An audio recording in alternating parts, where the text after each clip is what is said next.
کہتے ہیں کسی جگہ ایک دیہاتی نے کافی بھیڑیں پال رکھی تھی۔ وہ ان کی بہت اچھے سے نگہداشت کرتا، چارہ ڈالتا، پانی ڈالتا، سردیوں میں سردی سے اور گرمیوں میں گرمی سے بچاتا۔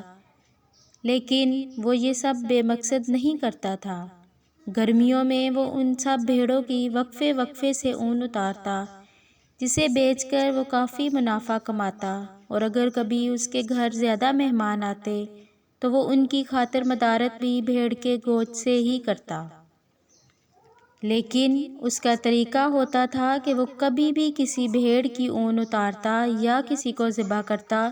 تو وہ اپنی حویلی سے ذرا دور جا کر کرتا، تاکہ دوسری بھیڑوں کو اس کا علم نہ ہو۔ اگرچہ دوسری بھیڑوں کے سامنے نہ تو اون اتارتا اور نہ ہی وہ ذبح کرتا تھا، لیکن جیسے ہی کبھی مالک ایک بھیڑ کو کان سے پکڑ کر باہر لے جاتا تو باقی بھیڑیں دعائیں مانگتی کہ یا اللہ ان کی ساتھی زندہ واپس آ جائے۔ اور جب وہ بھیڑ اون اتروانے کے بعد خوش قسمتی سے زندہ واپس آ جاتی تو سب بہت خوش ہوتی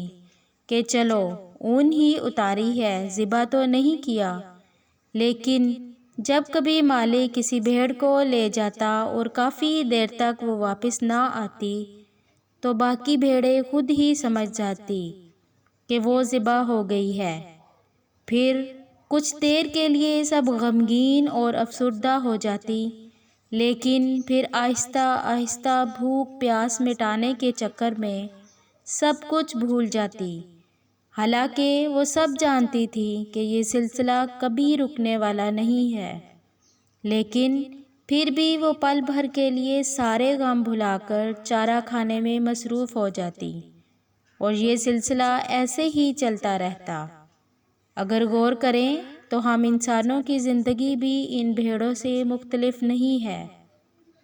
اگرچہ ہمیں معلوم ہے کہ موت برحق ہے اور ایک دن واقعی مر جانا ہے، لیکن پھر بھی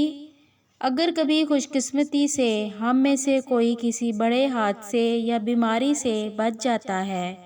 تو ہم سب خوش ہو جاتے ہیں کہ چلو جان تو بچ گئی، اور اگر کبھی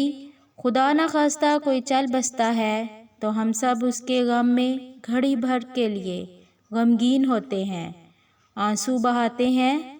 لیکن پھر بھیڑوں کی طرح اپنی روزمرہ زندگی کی مصروفیات میں سب کچھ بھلا کر پھر سے دنیا داری میں مشغول ہو جاتے ہیں، اور یہ سلسلہ ایسے ہی چلتا رہتا ہے۔ اللہ تعالی ہم سب کو موت کی گھڑی کو یاد رکھنے اور اس کے لیے تیاری کرنے کی توفیق عطا فرمائے، آمین۔